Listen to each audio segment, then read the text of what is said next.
If you have that baby, I'll destroy your family, the Millionaire CEO warned. But 4 years later, he saw her walking with a beautiful daughter. Hi, my beautiful family. Welcome back to your own family channel, Mr. Peter Family. May the Almighty fortify every woman with a crown of quiet courage, a shield of unshakable peace, and a river of grace that never dries. May every heartbreak transform into wisdom, every sleepless night into answered prayers, and every burden into blessings waiting to bloom. You are the flame that warms a broken world, the steady heartbeat of every home, and the silent warrior who still chooses love after pain. May your path be bright, your strength unbreakable, and your soul forever held in divine protection. My precious family, don't let your voice fade. Your presence keeps this house standing. A like is a touch of faith. A comment is a thread of unity. This is mission 1,000 likes for every woman who carries strength in her scars and hope in her heart. If love lives in you, like this video. If faith guides you, comment, I'm with Mr. Peter.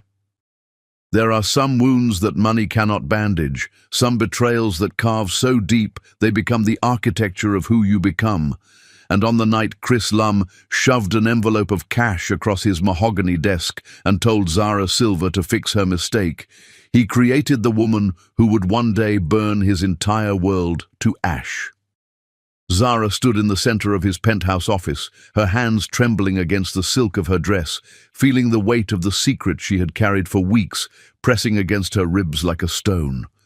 The city stretched below them through floor-to-ceiling windows, a glittering sprawl of lights that seemed to mock the darkness consuming the space between them. She had rehearsed this moment countless times, imagined his face softening, his arms pulling her close, the way they had on all those stolen nights when he whispered her name like a prayer against her throat. Instead, Chris stood behind his desk with his jaw locked tight, his eyes holding the kind of cold calculation she had seen him use on rival executives before crushing their careers. The man who had traced poetry onto her skin with his fingertips had vanished, replaced by someone who looked at her like she was a problem requiring immediate elimination. She watched his hand slide across the polished wood, pushing forward a thick envelope that landed between them with the weight of finality. $50,000, he said, his voice stripped of every tender inflection she had memorized during their 6 months together. That should more than cover everything.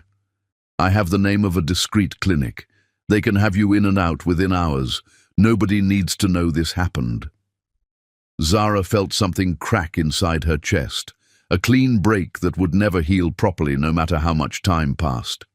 She had known about Luna, had known about the engagement that Chris promised meant nothing beyond business strategy, had believed him when he said he was only marrying her for the board seats her family controlled.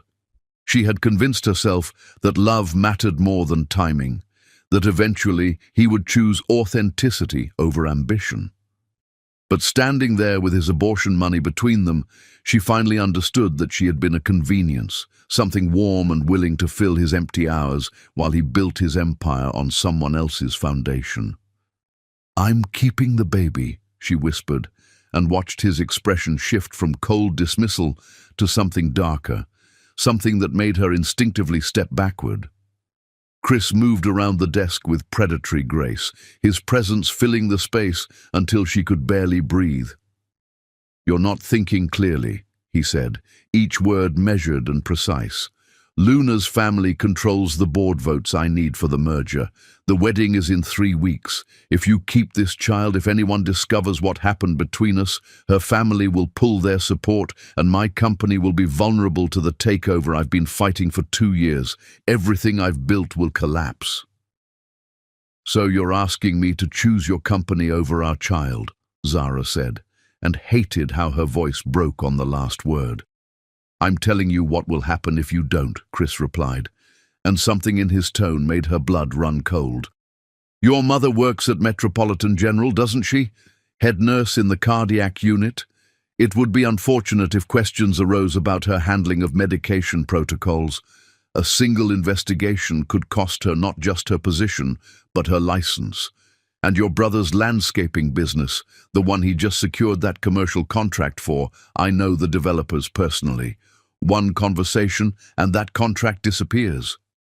Zara stared at him, watching the man she loved threaten her family with the casual efficiency of someone scheduling a meeting. She thought about her mother, who had worked double shifts to put her through college, who had cried with joy when Zara landed this job. She thought about her brother, who had struggled for years to build something legitimate after their father abandoned them. Chris was offering her a choice that wasn't really a choice at all, backing her into a corner with precision.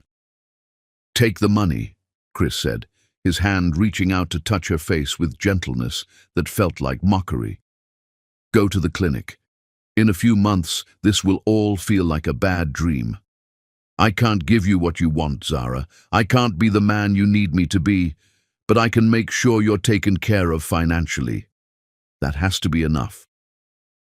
She looked at him for a long moment, memorizing the planes of his face, then picked up the envelope and nodded slowly. "Okay, I'll handle it." The relief that flooded his expression made her stomach turn, but she kept her face blank as she walked toward the door. His hand caught her wrist, pulling her back for one last kiss that tasted like goodbye and lies. "I'm sorry," he whispered against her lips. "I wish things could be different." "So do I," Zara replied, and meant it in ways he would never understand. She left his office with the envelope clutched against her chest, rode the elevator down through 40 floors of his glass tower, and walked out into night air that felt too cold. Her phone buzzed with a text from her mother asking if she wanted dinner, and Zara had to lean against a street lamp to keep from collapsing. She went home to her small apartment and began packing with mechanical efficiency, her hands moving without conscious thought, folding clothes into suitcases, wrapping photographs in newspaper, taking apart the life she had built piece by piece. She booked a flight using her credit card, knowing she would max it out but not caring, knowing only that she needed to be somewhere Chris couldn't find her. Her mother would be confused, her brother would demand explanations, but Zara couldn't tell them the truth without putting them at risk. She would have to disappear so completely that Chris would have no reason to follow through on his threats. She was nearly finished packing when her apartment door shuddered under 3 sharp knocks. Zara moved to the peephole and felt her heart stop at the sight of the man standing in her hallway. She recognized him from engagement photos. Luna's older brother Dominic, tall and broad, with the kind of face that looked friendly in photographs but held something calculating around the edges. He was the architect of Luna's business strategies, the enforcer who handled problems too messy for their father's public image. He knocked again, harder, and when she didn't answer, his voice filtered through with practiced charm. "Zara Silva? I just want to talk for a moment. No need to be frightened." Every instinct screamed at her to stay silent, but before she could move away, she heard metal scraping against the lock. He was picking it, actually breaking in, and Zara stumbled backward, reaching for her phone. The door swung open, and he filled the frame, his smile never wavering. "You're making a mistake," he said conversationally, stepping inside. "My sister's wedding cannot have complications. Our family has invested considerable resources positioning Chris Lum as the ideal partner for Luna's ambitions. She's not marrying him for love, Ms. Silva. She's marrying him because his company complements ours perfectly, because together they create a dynasty that will dominate their sector for generations. You and your pregnancy represent a threat to years of careful planning." "Get out," Zara said, but her voice came out thin and terrified. "Luna knows about you," Dominic continued, his tone almost conversational. Chris's pathetic attempt at discretion fooled no one, but Luna doesn't care about his affair. She cares about timing and optics. A pregnant mistress surfacing 3 weeks before the wedding creates precisely the kind of scandal that could spook nervous board members, could make our family look weak and unprepared. So Chris gave you money, which was generous, but you're still here, still pregnant, still a problem that needs resolving. Zara tried to run for her bedroom, tried to lock herself inside, but he was faster and stronger. She fought, screamed, felt her body slam against furniture, felt pain explode through her skull when her head connected with the edge of her coffee table. The world tilted sideways, darkness creeping in, and the last thing she saw before consciousness left her was Dominic straightening his jacket like nothing had happened. When Zara woke in the hospital hours later, a kind nurse was checking her vitals. Zara said she had fallen, had been clumsy. She submitted to examination, listened to the doctor explain she had a mild concussion, felt relief when they confirmed her pregnancy was still viable. But when they left her alone in that sterile room, she made a decision that would reshape everything. She could stay and fight, or she could disappear so completely that neither Chris nor Luna's family would ever find her. She chose survival, chose her daughter's future over justice, and when she walked out of that hospital the next morning, Zara Silva ceased to exist in every way that mattered. The woman who boarded a flight that afternoon carried no name Chris Lum would recognize, nothing but his blood money and fierce determination to turn his cruelty into something he could never destroy. Chapter 2. 4 Years of Silence. Chris Lum learned to live with ghosts, though he never called them by that name, never acknowledged the way Zara's absence created a void in his days that no amount of success could fill. The merger went through exactly as planned. Luna's family delivered their board votes, and Chris found himself standing at the altar 3 weeks after Zara disappeared, watching his bride walk down an aisle decorated with white roses that cost more than most people earned in a year. Luna was beautiful in the calculated way of women who understood appearance was currency, her smile perfect for the cameras documenting their union. They signed papers that bound their companies together more thoroughly than any vows could bind their hearts, and when he kissed her in front of 500 witnesses, Chris felt nothing except the faint relief of someone who had successfully avoided disaster. The marriage settled into a rhythm of polite distance, separate bedrooms in their penthouse apartment, carefully coordinated public appearances where they played their roles with practiced ease. Luna never asked about his late nights at the office, never questioned the shadows under his eyes or the way he sometimes stood at windows, staring at nothing. She had gotten what she wanted, a powerful husband to complement her family's influence, and Chris had his board seats. It was enough, he told himself. It had to be enough. But late at night, when sleep wouldn't come, he thought about Zara in the fragmented way of someone trying to remember a dream. He had tried to find her in those first weeks after she disappeared, called her disconnected number, went to her apartment and found it empty with no forwarding address. Her mother claimed ignorance with tears in her eyes. Her brother had threatened to break Chris's jaw if he came around again, and eventually Chris stopped looking because what was the point? She had taken his money and solved the problem, had done exactly what he demanded, and if some small part of him wondered whether she had actually gone through with the termination, or if somewhere in the world his child existed, he buried that question under layers of work and ambition and the relentless forward momentum of building his empire. His company thrived over the next 4 years. Acquisitions and expansions that put his name in business journals, invitations to speak at conferences where younger executives hung on his every word. Luna's family opened doors that had been previously closed, their influence smoothing the path for deals that should have taken years to negotiate. On paper, Chris Lum had everything a man could want. In reality, he had built a magnificent prison and called it success. The corporate summit in the downtown convention center was the kind of event Chris usually avoided, too many boring presentations and forced networking, but Luna's father had insisted his presence would signal strength to their shareholders. Chris sat through the morning sessions with his mind elsewhere, responding to emails on his phone, barely registering the speakers who droned on about market trends and investment strategies. He was considering leaving early when the moderator introduced the afternoon keynote speaker, and something in the name made him look up from his screen.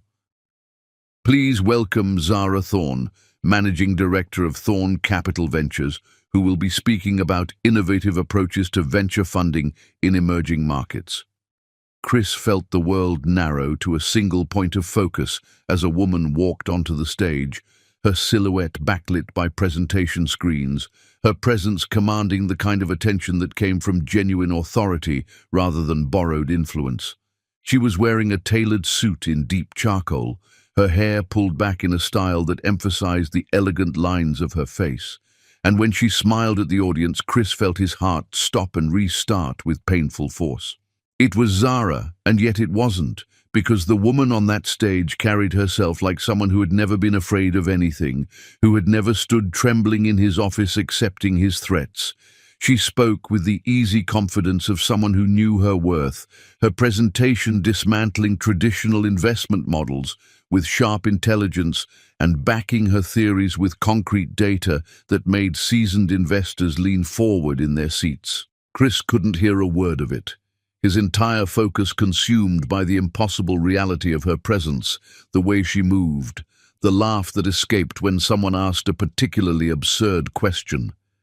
She had transformed into something unreachable, something that existed in a stratosphere far above the girl he had threatened with his envelope of blood money. When the presentation ended to enthusiastic applause, Chris was already moving toward the stage, his body operating on instinct rather than thought. He needed to reach her, needed to understand how this transformation had happened, needed to hear her explain where she had been for 4 years and why she looked at him like that when their eyes met across the thinning crowd. But Zara was faster, was already being ushered backstage by conference staff, was already disappearing before he could close the distance between them. Chris followed anyway, his press credentials getting him past the first security checkpoint, his determination carrying him through the backstage corridors until he caught sight of her near the speaker's lounge. She was talking to another executive, her body language relaxed and professional, and standing beside her was a young girl, perhaps 4 years old, holding the hand of a woman who was clearly a nanny. The child had dark curls that caught the fluorescent light, a small face that held features Chris recognized from his own childhood photographs, and when she laughed at something the nanny said, the sound hit him like a physical blow to the chest. Zara must have felt his stare because her head turned sharply, her eyes locking onto his across the corridor. For a moment, everything else ceased to exist, except the weight of that gaze, the way her expression shifted from surprise to something colder than hatred, something that looked like complete indifference. She said something to her companion, touched the child's shoulder gently, and walked toward Chris with the measured stride of someone approaching an unpleasant but necessary confrontation.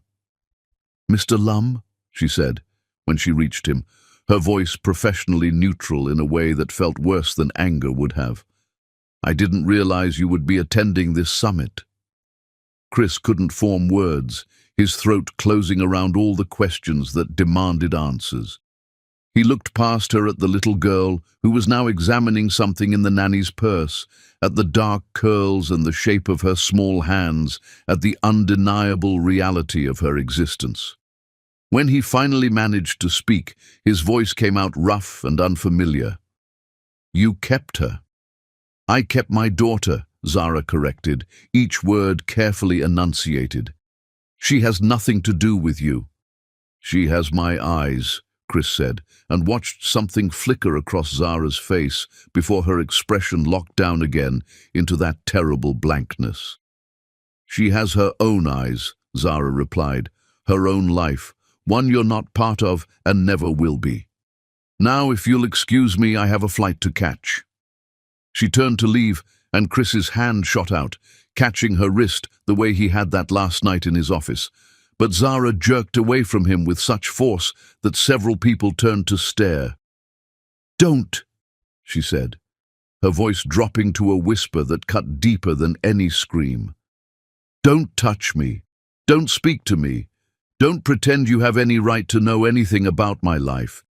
You made your choice 4 years ago when you handed me that money and threatened my family. I made mine when I decided we deserved better than your cruelty. Zara, please, Chris started, but she was already walking away, already gathering her daughter and the nanny, already disappearing through an exit that led to the parking garage. He stood frozen in that corridor, aware of curious eyes on him, aware that his world had just shifted on its axis in a way he couldn't begin to process. She had kept their daughter. She had vanished with his child and rebuilt herself into something powerful and untouchable. She had survived him, thrived despite him, and looking at her now was like staring at the sun after years in darkness. Chris made it back to his car before the shaking started, before the full weight of what he had lost crashed down on him with devastating clarity. He sat in the driver's seat with his hands gripping the steering wheel, trying to breathe through the realization that somewhere in the world was a little girl who carried his features and would never know his name. Chapter 3. The Empire She Built. Chris's obsession with understanding Zara's transformation consumed him with single-minded intensity he usually reserved for hostile takeovers, except this time the target was a woman who wanted nothing from him except his permanent absence from her life. The security report arrived within days, a thick file that Chris read in his office with the door locked and his phone silenced, each page revealing another layer of the extraordinary rebuild Zara had accomplished while he lived his hollow existence. She had disappeared completely after leaving his office that night, had used his $50,000 to book a flight under her grandmother's maiden name, had landed in a small coastal town 3 states away where nobody knew her history. The report detailed her pregnancy in sparse clinical terms, the birth of a daughter she named Sienna, the months of surviving on his blood money while working as a waitress in a diner where the owner didn't ask questions about her past. But 3 months after Sienna's birth, something happened that Zara couldn't have anticipated. A letter arrived at the post office box she had set up under her new identity, forwarded through a chain of legal offices that had been searching for her for nearly 6 years. The letter was from attorneys representing the estate of James Thorne, a tech billionaire who had died 4 years before Sienna was born. Thorne had abandoned Zara's mother before Zara was born, had spent his last decade drowning in guilt about the daughter he never met, and had left instructions in his will that his lawyers were to locate Zara Silver and deliver her inheritance, regardless of how long the search took. The inheritance was substantial but not overwhelming, $8 million and a 5% stake in Thorne Capital Ventures, the venture capital firm her father had founded 30 years earlier.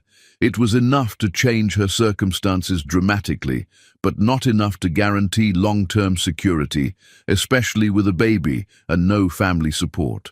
Most people would have taken the money and lived quietly, invested conservatively, avoided risk. But Zara had spent 6 months as Chris's executive assistant, watching him build an empire through calculated aggression and strategic vision, and she had learned more about venture capital and corporate warfare than he realized. She used 20,000 of Chris's blood money to buy business textbooks and online courses in finance and investment strategy. She studied obsessively during Sienna's nap times and late into the night after her daughter fell asleep, filling notebooks with market analyses and investment theories, teaching herself to read balance sheets and evaluate startup potential with the same intensity she had once brought to memorizing Chris's schedule and preferences. When Sienna was 8 months old, Zara had educated herself enough to recognize something the current management at her father's venture capital firm had completely missed. They were ignoring a biotech startup that had developed a revolutionary diagnostic tool for cardiac conditions, dismissing it because the 3 founders were young women without traditional pedigrees or connections to elite academic institutions. Zara saw what the old men running her father's firm couldn't see, that the technology was legitimate and potentially life-saving, that the founders were brilliant despite being systematically overlooked by traditional investors who couldn't see past their gender and youth. She used $4 million of her inheritance to buy a substantial stake in the startup, a gamble that terrified her because failure would mean she had squandered half her financial security on a single bet. The bet paid off spectacularly. Within 18 months, the biotech company was acquired by a pharmaceutical giant for $200 million. Zara's stake was suddenly worth $30 million, and she wasn't just surviving anymore.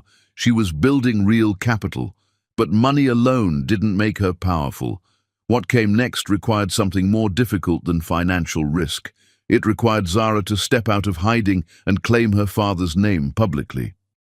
She showed up at Thorn Capital Ventures headquarters with her ownership stake and demanded a board seat, faced down the old men who had been mismanaging her father's legacy for years and systematically exposed their failures with the precision of a surgeon and the ruthlessness of someone who had survived genuine threat. She was only 26 years old with a toddler at home and no formal business degree, but she had spent 2 years teaching herself everything they knew while also learning from their mistakes. The battle for control of Thorn Capital took another full year. Zara built coalitions with other frustrated investors, recruited brilliant analysts from overlooked backgrounds, and positioned herself not just as her father's heir, but as someone with a genuinely superior vision for the firm's future. By the time Sienna turned 3, Zara had tripled the firm's assets under management and established herself as one of the most successful venture capitalists in her sector. She made investments in startups led by founders, others dismissed, found companies solving real problems rather than chasing hype, and built a reputation for seeing potential where traditional investors saw only risk. The financial press called her a prodigy, never knowing that every successful investment was driven by the memory of being dismissed and threatened. Every hire of an overlooked founder was an act of revenge against a world that had tried to destroy her when she was most vulnerable. Chris learned all of this through his security report, learned that Zara hadn't been handed an empire, but had fought for every inch of her success against people who dismissed her and circumstances that should have broken her. Her father's inheritance gave her a starting point, but everything after that was earned through intelligence and determination and willingness to bet on herself when nobody else would. The $50,000 Chris had given her to solve his problem had become seed capital for her education and her first major investment, the foundation stone of an empire that now dwarfed his own achievements. But what devastated Chris more than Zara's financial success was learning about the cost of that success. The security report included details showing that Zara had given birth alone in a small regional hospital, had worked through pregnancy complications without support, had spent Sienna's first year operating on 3 hours of sleep per night while building her investment strategy. She had missed her daughter's first steps because she was in a board meeting fighting for control of her father's firm. She had hired a nanny when Sienna was 6 months old, not because she wanted to, but because she couldn't afford to stop working, couldn't risk losing momentum when her entire financial security and her daughter's future depended on proving herself in a world designed to exclude people like her. The report mentioned that Zara was engaged to Owen Hartley, a pediatric surgeon with a spotless reputation and the kind of stable kindness that probably made him the exact opposite of everything Chris represented. Owen appeared in photographs throughout the file, his arm around Zara at charity events, his hand holding Sienna's as they walked through farmers' markets, his presence in their lives so natural and comfortable that it made Chris want to put his fist through his office window. The man clearly adored both Zara and Sienna, had apparently proposed after 2 years of patient courtship, and had given them the kind of peaceful family life Chris had denied them through his cowardice and cruelty. There was one photograph Chris returned to obsessively, taken at what looked like Sienna's third birthday party. Zara was laughing at something their daughter had said, her face holding genuine joy that made her look younger and more carefree than Chris had ever seen her.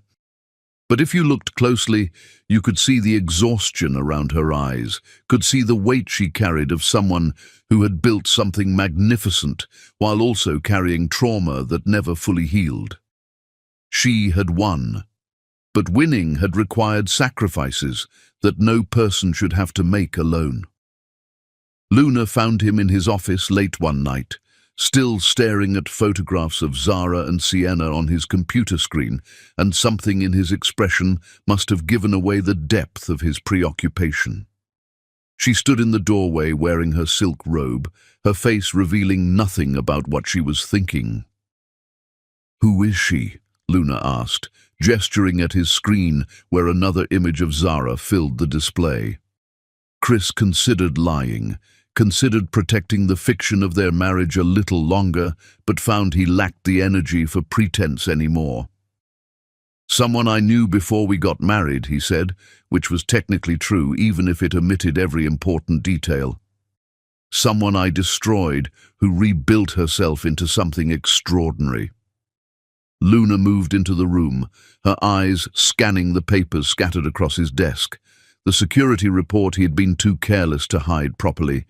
She picked up one of the photographs, studied Sienna's face with the analytical precision she applied to quarterly earnings reports, and when she looked back at Chris, her expression held a knowing that made his stomach drop. "That's your daughter," she said, not a question but a statement of fact. "You had a child with another woman and never told me." "It's complicated," Chris started, but Luna cut him off with a laugh that held absolutely no humor whatsoever. "Everything with you is complicated," she replied, setting the photograph down with exaggerated care. "I knew you were in love with someone else when we got married. I saw it in your eyes at the altar, that distance, that hollow space where real feeling should have been. But I told myself it didn't matter because we were building something bigger than romance, something that would last longer than passion. I was clearly wrong about that." Chris stood, tried to find words that might bridge the chasm that had always existed between them, but Luna held up her hand to stop him. "I don't need explanations," she said. "I need to know if you're planning to leave me for her, if you're going to blow up our arrangement because you can't stop obsessing over the woman who got away. My family's board votes keep your company stable, Chris. Without them, you're vulnerable to the takeover attempts you've been fighting off. So tell me now if you're about to do something spectacularly stupid." "She doesn't want me," Chris said, and the admission tasted like ash in his mouth. "She's moved on, built a life I have no part in. She made that very clear." "But you can't let it go," Luna observed, her tone neither sympathetic nor cruel, just clinically accurate. "You're going to keep pushing, keep investigating, keep trying to force your way into their lives until you destroy everything we've built together. I can see it happening already, the way you're distracted in meetings, the way you disappear for hours without explanation. You're becoming a liability to everything we've constructed." She was right, and they both knew it. Over the following weeks, Chris engineered situations that would put him in Zara's professional orbit, accepted speaking engagements at conferences where he knew she would be presenting, arranged business meetings with companies where her venture capital firm held major stakes. Each encounter was brief and professionally distant, Zara treating him with the polite indifference she would show any business acquaintance she barely remembered, never giving him an opening to discuss anything personal or meaningful. He watched her navigate boardrooms with lethal grace, watched her dismantle weak arguments with precise logic, watched her command respect in spaces that should have been intimidating but instead seemed almost dull compared to her overwhelming presence. What Chris didn't realize, what he couldn't see through his obsessive focus on understanding her success, was that Zara wasn't simply moving on with her life and ignoring him. She was watching him back, studying his weaknesses with the same strategic mind that had built her empire, waiting for the perfect moment to demonstrate exactly what happened to men who thought their power made them untouchable and their cruelty without lasting consequences. Chapter 4. The Truth Beneath the Surface. Chris forced the business meeting through channels that left Zara no professional way to refuse without appearing petty or unprofessional, a calculated move that felt simultaneously necessary and reprehensible given their shared history. His company needed investment backing to survive a hostile takeover attempt from a European conglomerate that smelled blood in the water, and Zara's venture capital firm controlled the kind of resources that could either save him or let him drown slowly. The irony wasn't lost on Chris that he was now begging for help from the woman he had once threatened with casual cruelty, that the power dynamics had inverted so completely that he was the one approaching hat in hand, asking for mercy from someone who had every reason to deny him.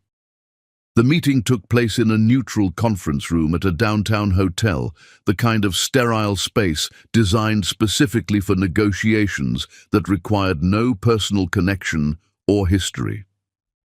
Zara arrived exactly on time with 2 associates flanking her like bodyguards, their presence making it abundantly clear that this would be strictly professional with no opportunity for private conversation or emotional appeals.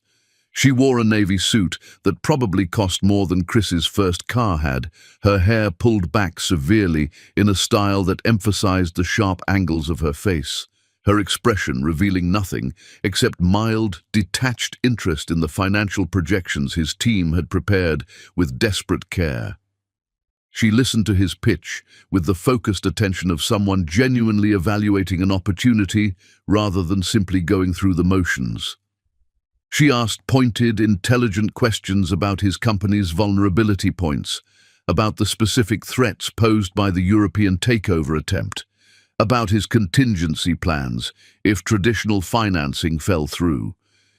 And when he finished his presentation, she sat back in her leather chair and studied him with eyes that felt like they could see through every defense mechanism he had ever constructed, every lie he had ever told himself about who he was and what he deserved. "Your numbers are solid," Zara said finally, her voice carrying none of the warmth he remembered from their stolen nights together 4 years ago. "Your growth trajectory is genuinely impressive, despite the current pressure from the takeover attempt, and your market position remains defensible if properly supported. But I need to understand something before my firm commits significant resources to ensuring your survival. Why should I help you, Chris? Why should I hand you the lifeline you're desperately asking for when you spent 4 years not caring whether your daughter and I were alive or dead somewhere in the world?" The associates shifted uncomfortably at the sudden personal turn the conversation had taken, but Zara kept her eyes locked on Chris with unwavering intensity that made it impossible to look away or deflect. He had prepared extensively for tough financial questions, had rehearsed detailed responses to concerns about market volatility and competitive threats, but her directness about their shared past stripped away all his careful preparation and left him exposed. "Because this is business," he managed, hating how weak and defensive it sounded even to his own ears. "Because your firm makes money by identifying strong investments with solid fundamentals, and my company represents exactly that kind of opportunity." "Business," Zara repeated slowly, something like dark amusement flickering across her carefully controlled features. "You think you can separate what happened between us from a financial transaction? You think I can look at your balance sheets and projections without seeing you shove that envelope across your desk and tell me to fix my mistake? You really believe I've forgotten how you threatened my mother's nursing license, my brother's business contracts, everything my family had worked their entire lives to build? You think those memories just disappeared because 4 years have passed?" Chris felt his associates tense beside him, felt their confusion become palpable as pieces of a story they had never heard began clicking into uncomfortable place around them. He should have come to this meeting alone, should have anticipated that Zara would use this opportunity to expose his past in front of witnesses who could never unknow what they were learning. But he had underestimated her willingness to reveal their history publicly. "That was 4 years ago," he said quietly, desperately. "I was a different person then, operating from fear and selfishness. I made choices I deeply regret. Choices that haunt me every single day." "Regret is easy," Zara countered, leaning forward slightly, her voice dropping to something more intimate and therefore more cutting.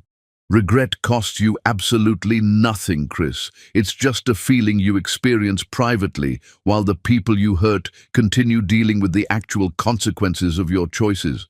But you know what was hard?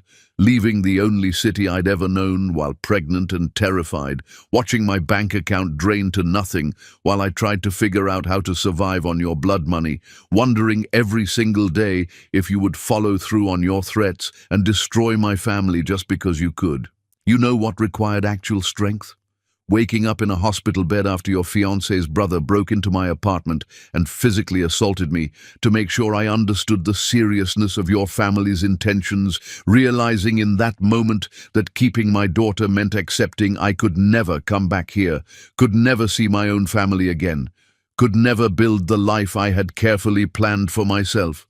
The words hit Chris like physical blows, each revelation cracking open his understanding of what had actually happened that night Zara disappeared from his life. He had assumed she left willingly, had taken his money and solved the problem exactly as he demanded, had moved on with her life in whatever way seemed best to her at the time. The possibility that Luna's family had actively and violently hurt her, that she had been hospitalized with injuries sustained while trying to protect his child, that she had suffered physical trauma on top of the emotional cruelty he had inflicted, made nausea rise sharp and acidic in his throat. "What are you talking about?" he asked, his voice barely above a whisper. "What actually happened to you that night?" Zara's smile held no warmth whatsoever, only the bitter acknowledgement of how little he actually knew about the consequences of his own choices. "The night I left your office with your money, I went directly home and started packing to disappear exactly as you demanded. I was planning to leave quietly, to spare my family from your threatened retaliation, to solve your problem permanently by simply ceasing to exist in your world. But Luna's brother Dominic showed up at my apartment before I could finish packing. He had a very different message about how complications should be handled, about how my continued existence represented a threat to years of careful planning by his family. He made it abundantly clear that your wedding couldn't have any problems or scandals, that I was a problem requiring permanent resolution rather than temporary management. When I tried to run from him, when I tried to lock myself in my bedroom and call for help, he made absolutely sure I understood just how serious his family was about protecting their investment in your future." Chris felt the room tilt sideways, felt every carefully constructed justification for his past behavior crumble into worthless dust.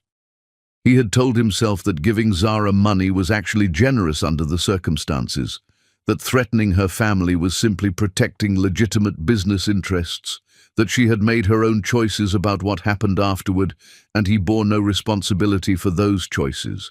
But hearing now that Luna's family had escalated his emotional cruelty into actual physical violence, that Zara had been attacked and injured because of the situation he created, made him confront for the first time the full scope of damage his cowardice had caused. "I didn't know," he said, aware of how utterly inadequate the words were. "I never told anyone to hurt you physically. I never wanted that kind of violence."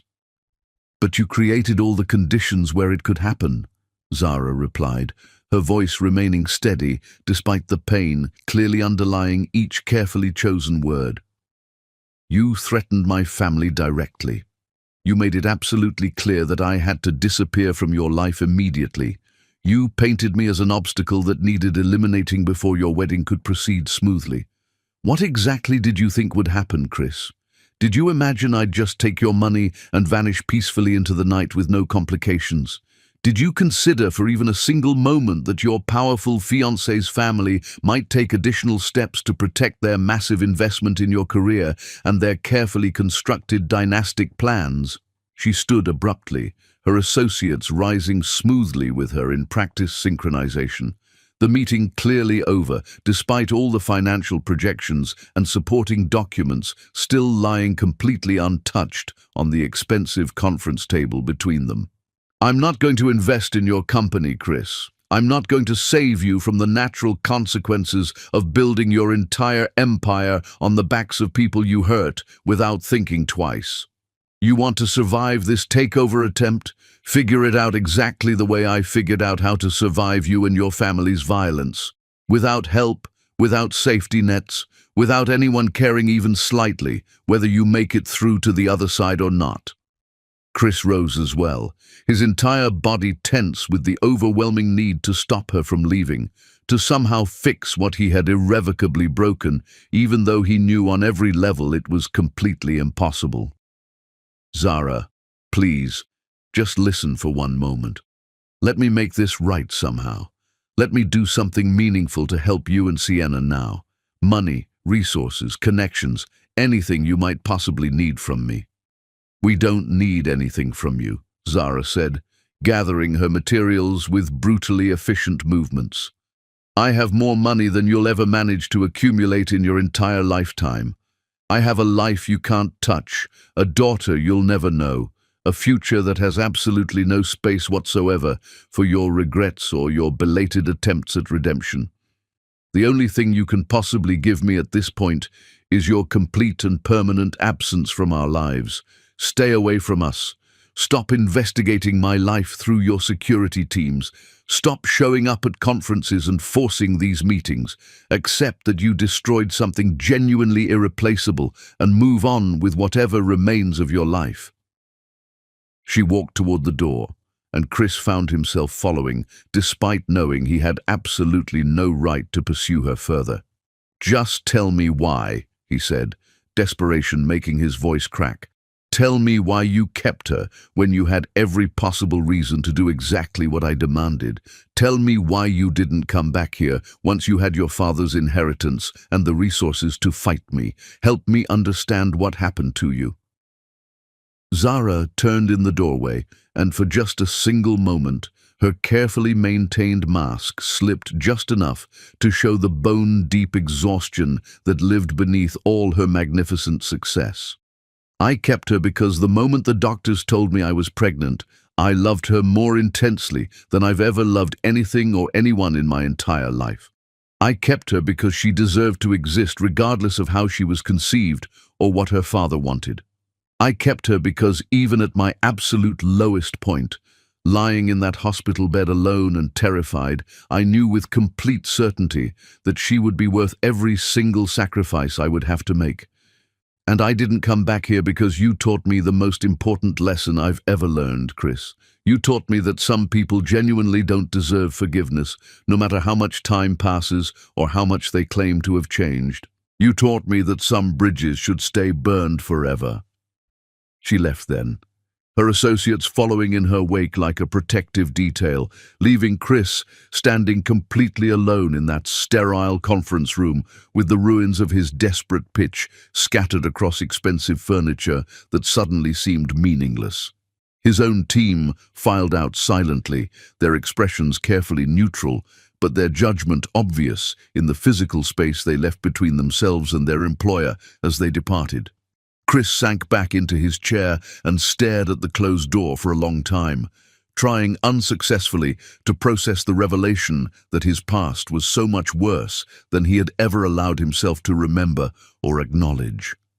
That evening, Chris drove to the hospital where Zara said she had woken after Dominic's attack, used his remaining connections to access medical records that confirmed every single devastating detail of her story with clinical precision.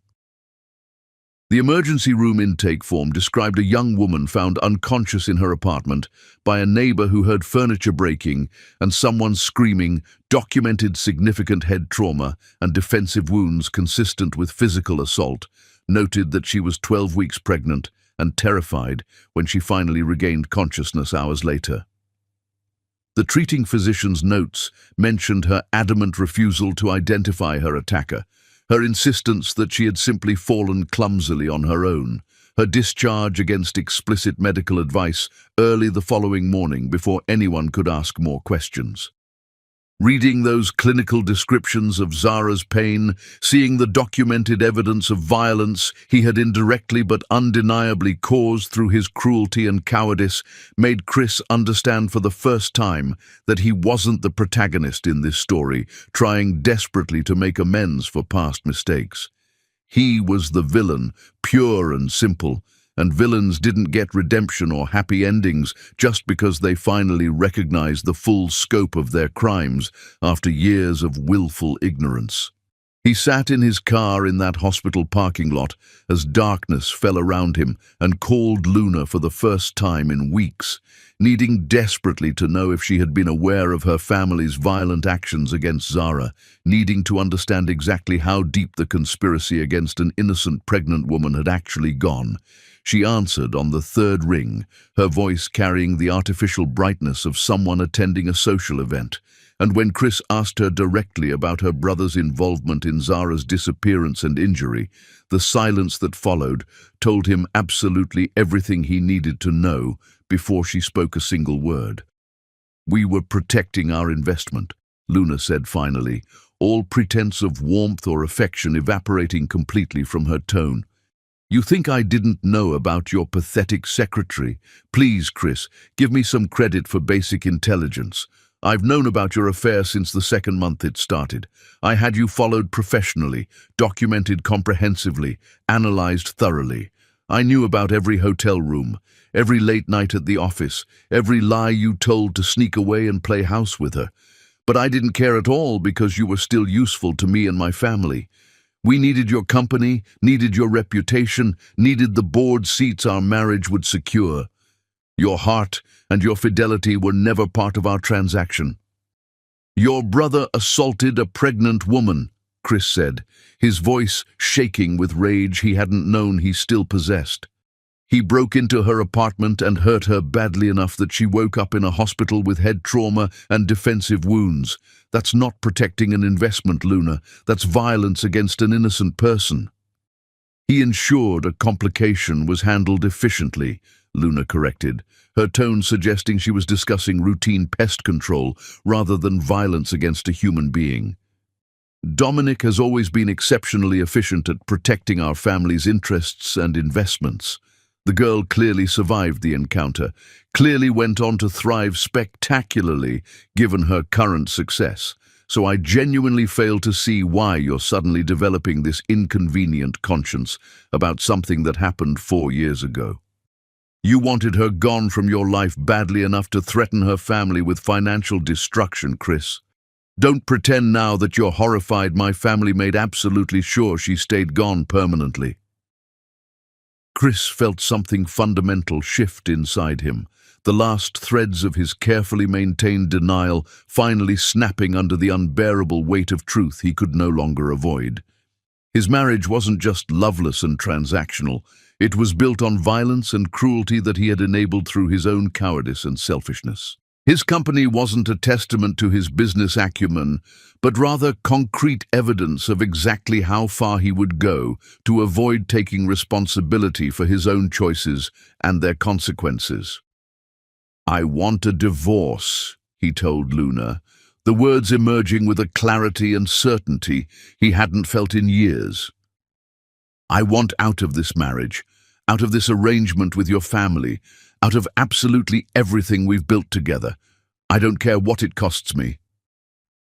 Luna's laugh was sharp and cutting, the sound of someone who had anticipated this exact moment and prepared accordingly for every possible outcome. "You'll care very much when my family pulls their board votes and your company collapses within weeks.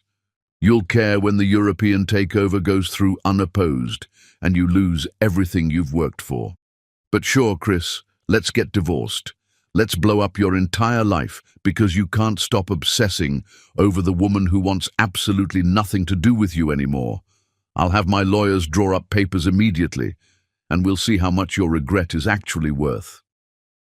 She hung up before he could respond, leaving Chris sitting alone in darkness, with only the distant glow of the hospital entrance to break the oppressive shadows closing in around him. He understood with devastating clarity that the destruction of everything he had built was only beginning, that Zara's refusal to save his company was just the opening move in a much longer game she had been planning for years. She hadn't survived him and built her empire only to let him continue thriving comfortably on the same foundations that had nearly destroyed her.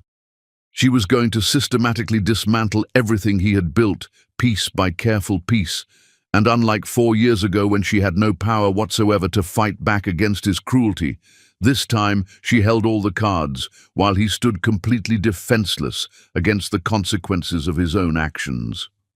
Chapter 5. Watching everything burn. Luna filed for divorce with the same ruthless efficiency she applied to hostile business negotiations, her lawyers moving with such speed that Chris barely had time to hire adequate legal representation before the first devastating wave of destruction hit his carefully constructed life. The papers arrived at his office on an ordinary Tuesday afternoon, delivered by a process server who seemed almost apologetic about the sheer thickness of the legal documents he placed directly into Chris's shaking hands.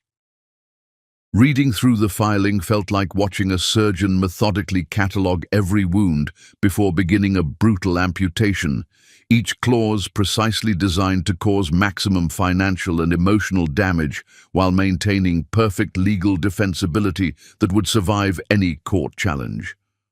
Luna wanted absolutely everything they had built together over 4 years of marriage, wanted the penthouse and the vacation properties and the entire art collection they had assembled primarily for appearances at charity events, wanted half of assets he had brought into the marriage that should have been protected. But far more devastating than the division of physical assets was the timing Luna had chosen with obvious calculation to make her move. The divorce filing was coordinated perfectly with her family's announcement of their intention to sell their substantial board holdings in Chris's company, timed to create maximum chaos at the exact moment he was most vulnerable to the European takeover attempt that had been circling like a shark for months. It was corporate warfare executed with the precision of a military campaign, every move planned to ensure his complete destruction. The board meeting where Luna's father announced their decision happened just 3 days after the divorce papers arrived. A room full of executives who had built their entire careers on Chris's vision and leadership, suddenly looking at him like he was toxic waste, requiring careful disposal and immediate quarantine.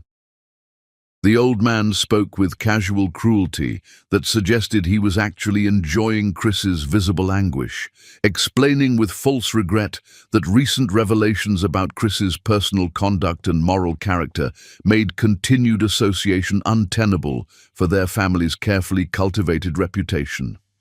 He didn't specify exactly what revelations he meant, didn't need to, because the way several board members avoided Chris's eyes suggested that damaging stories were already circulating through carefully selected channels, edited versions of his history with Zara that painted him as a predator who had sexually harassed an innocent young employee and then abandoned her when she became pregnant. Chris tried desperately to fight back, presented alternative investment opportunities that could theoretically keep the company stable without Luna's family's support, but the damage had already been done with surgical precision. By the end of that catastrophic meeting, 3 more board members announced their intention to resign immediately, citing vague personal reasons that fooled absolutely nobody in the room.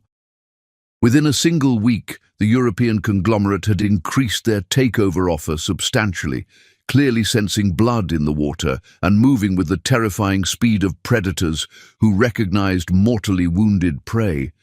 Chris found himself fighting an impossible war on multiple fronts simultaneously, trying to save his disintegrating marriage while defending his collapsing company, while managing a media strategy that was spiraling beyond any possibility of control.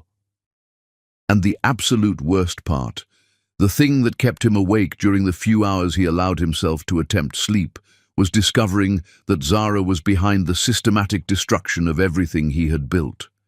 His security team uncovered the connections gradually, financial trails that led back to shell companies, Zara's venture capital firm controlled, through layers of legal insulation, strategic investments in his direct competitors that seemed specifically designed to steal market share and key clients, quiet meetings between Zara and several of his now former board members in the weeks before they resigned. She wasn't just refusing to help him survive the crisis, wasn't just standing aside and letting natural consequences take their course. She was actively, methodically orchestrating his downfall with the same strategic brilliance and attention to detail she had applied to building her own empire from absolutely nothing. His security chief presented documents showing that Zara's firm had quietly acquired his largest competitor 6 months earlier, had merged it with 2 other companies to create a massive entity that now controlled more total market share than Chris's company had ever achieved even at its peak. She had been planning this destruction for far longer than he realized, positioning her pieces on the board with perfect patience while he remained completely oblivious to the trap closing around him. The media coverage of his divorce made everything exponentially worse. Tabloids running increasingly unflattering photographs of Chris leaving his lawyer's offices looking haggard and desperate, while Luna appeared poised and sympathetic in carefully staged interviews that painted her as the wronged wife with dignity.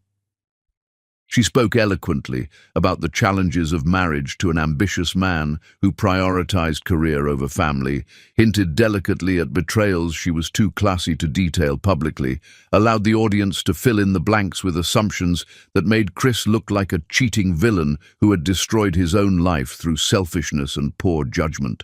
His company's stock plummeted as shareholders lost confidence in his leadership, the takeover offer becoming more aggressive as the European conglomerate sensed that total victory was now inevitable.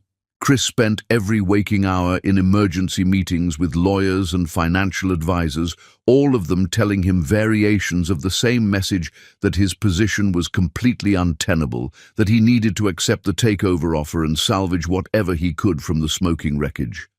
But accepting defeat meant acknowledging that Zara had won absolutely, that she had taken his cruelty and transformed it into a weapon that destroyed everything he valued. He started drinking more than he should, stopped showing up to meetings or arrived completely unprepared, started making increasingly desperate decisions driven by panic rather than strategy. His assistant quit after he snapped at her viciously over a minor scheduling error. His remaining executives began very obviously updating their resumes on company time, and the office took on the hollow feeling of a place where people showed up only to witness a slow-motion collapse they were powerless to prevent. The takeover proceeded inexorably toward completion, his board voting to accept the European conglomerate's final offer after the last remaining investors pulled their support. Chris was offered a face-saving consulting position in the merged company, a token gesture everyone understood was really just a way to ease him out slowly while maintaining minimal legal liability. On his last day as CEO of the company he had built from nothing, he cleaned out his office completely alone after everyone else had already left for the day, packing awards and photographs that now felt like evidence of a person he used to be before everything fell apart. He left his company badge on the reception desk where security would find it in the morning and walked out into the parking garage where Zara had vanished from his life that first terrible night, understanding that he had now vanished from his own life in ways that felt permanent and deserved. The destruction was complete, total, and he had no one to blame except the man staring back at him from his car's rearview mirror. Chapter 6. Crossing the Line. Chris hit absolute bottom on an ordinary afternoon when desperation finally overwhelmed whatever remained of his self-respect, and he found himself standing outside Sienna's preschool, watching parents collect their children, while he waited for a glimpse of the daughter who didn't know he existed. He had sworn to himself he wouldn't do this, had told himself repeatedly that respecting Zara's clearly stated boundaries meant accepting permanent distance from Sienna, but 6 months of losing absolutely everything had eroded his ability to maintain even basic ethical standards or common decency. The security report had included the school's address among its comprehensive details, and Chris had memorized that information like a drowning man clinging to a lifeline. So he parked across the street in a car he had specifically rented so Zara wouldn't recognize his vehicle, and he waited with the patience of someone who had run out of any productive ways to use his time. The children emerged in small groups, their backpacks comically too large for their small bodies, their voices carrying across the afternoon air with the unself-conscious joy of people who had never learned to guard their happiness or measure their words. Chris watched them desperately, trying to identify which one was Sienna, trying to spot her distinctive features in the crowd of unfamiliar faces.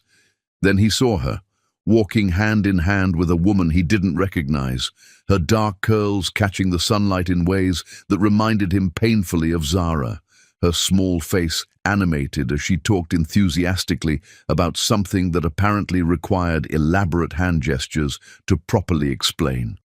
She was wearing a yellow dress with small flowers embroidered on the hem, her legs in striped tights that ended in sneakers that lit up when she walked, and seeing her in motion rather than frozen in photographs made Chris understand viscerally exactly what he had lost through his own cruelty and cowardice.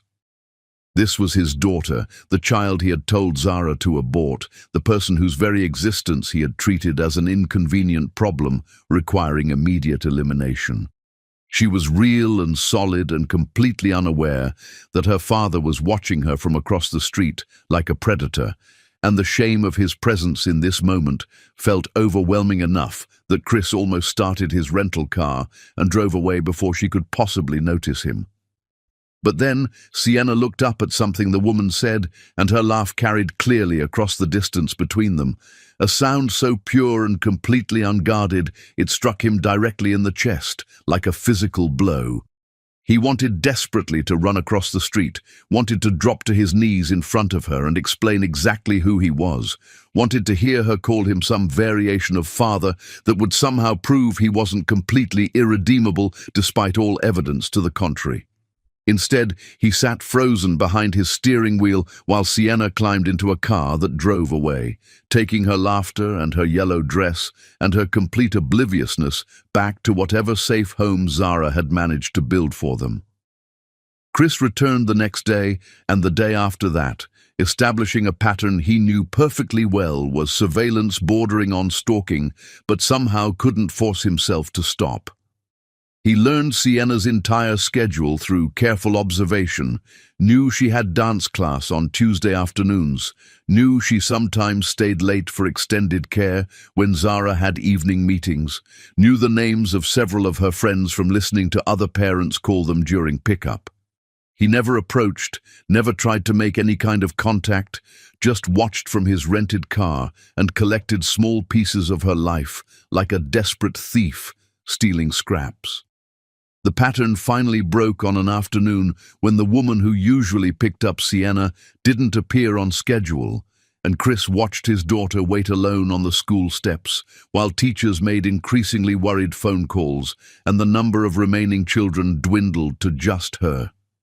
He could see her trying so hard to be brave, could see the way her small shoulders stayed perfectly straight even as her eyes kept scanning the parking lot desperately for someone familiar. After 20 long minutes of watching Sienna wait there alone, Chris found himself getting out of his car and crossing the street before his conscious mind could override the overwhelming instinct to help his frightened daughter. The teacher looked up warily as he approached, her body language immediately shifting into protective mode as she assessed this unfamiliar man walking purposefully toward her remaining student. Chris stopped several careful feet away, keeping his voice gentle and his hands clearly visible, trying to project calm competence rather than the desperation actually consuming him. "I'm sorry to interrupt," he said quietly. "I couldn't help noticing that little girl has been waiting quite a while. Is everything all right?" "Her regular pickup was delayed due to an emergency," the teacher said carefully, her tone making it absolutely clear she wasn't about to share any additional details with a complete stranger. "We've contacted her mother and all backup emergency contacts. Someone will definitely be here very shortly." Chris nodded, started to walk away and return to his surveillance position, but then Sienna looked directly at him, and something in her face stopped him completely cold. She wasn't crying, but he could see tears threatening, could see the enormous effort it was taking her to maintain her composure, and he found himself crouching down to her level despite the teacher's obvious and increasing discomfort with his proximity. "Hey there," he said softly. "I know waiting is really hard, but I bet your mom is on her way right now, probably going as fast as safely possible to get to you."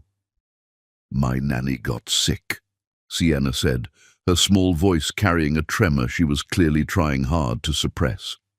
"Mama is in a meeting that can't be interrupted. I'm supposed to be patient, but I don't like being the last one here." "Being patient is tough," Chris agreed, maintaining the careful distance the teacher's body language was demanding. "But you're doing a really excellent job of it. Not everyone can wait this calmly when they're worried. That takes genuine strength." Sienna studied him with an intensity that reminded Chris so much of Zara, his chest physically constricted. "Do you have kids?"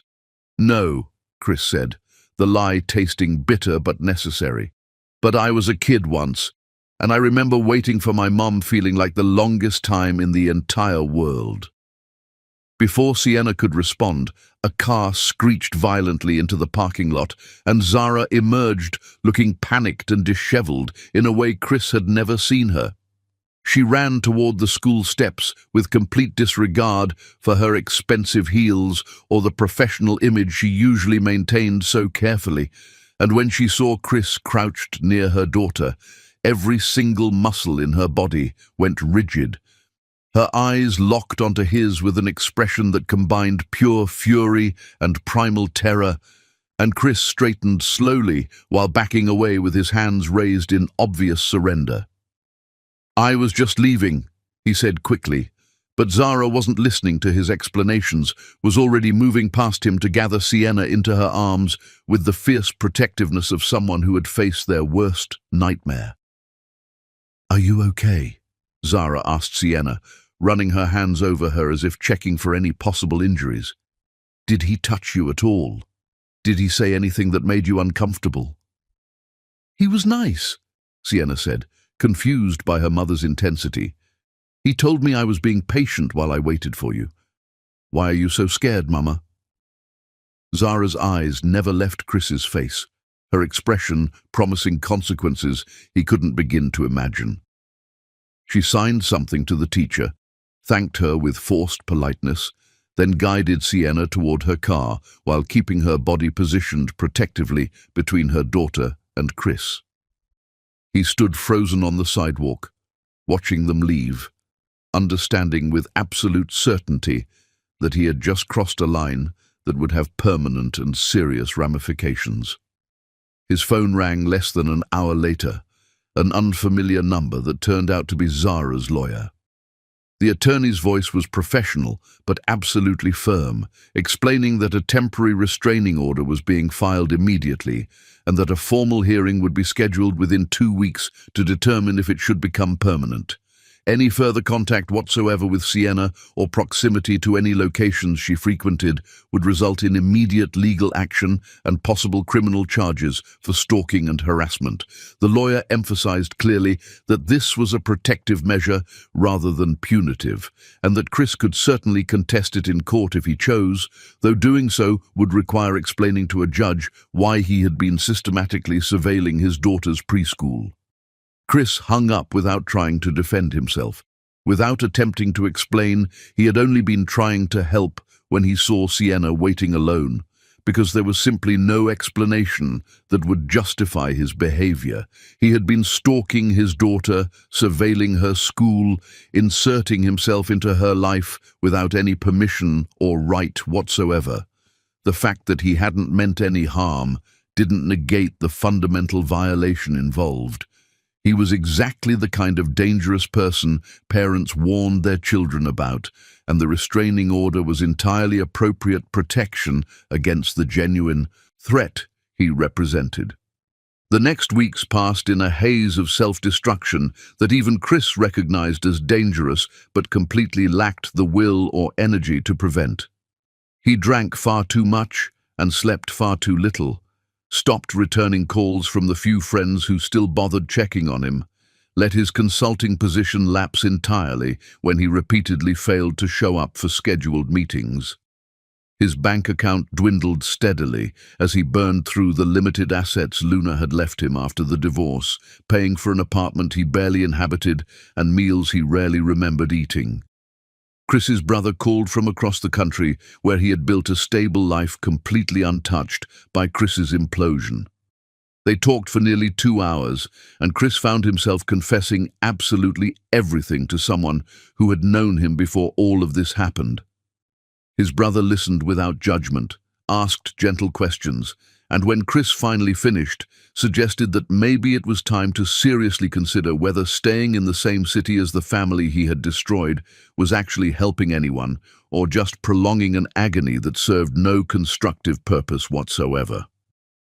"You can't fix what you broke," his brother said with the bluntness of someone who loved him enough to tell uncomfortable truths.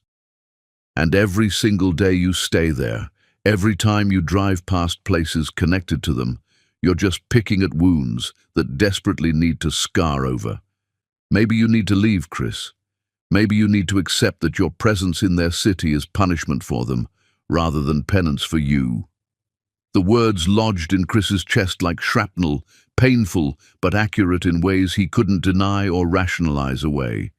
He had convinced himself that suffering in proximity to Zara and Sienna was appropriate punishment for his crimes, but really he was just making himself a constant threat they had to guard against, a shadow preventing them from feeling truly safe.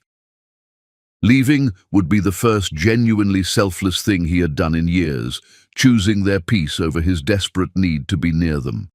Chris started making concrete plans to relocate, contacted headhunters about opportunities in other cities, began the painful process of dismantling his life in the place where both his greatest successes and most devastating failures had occurred.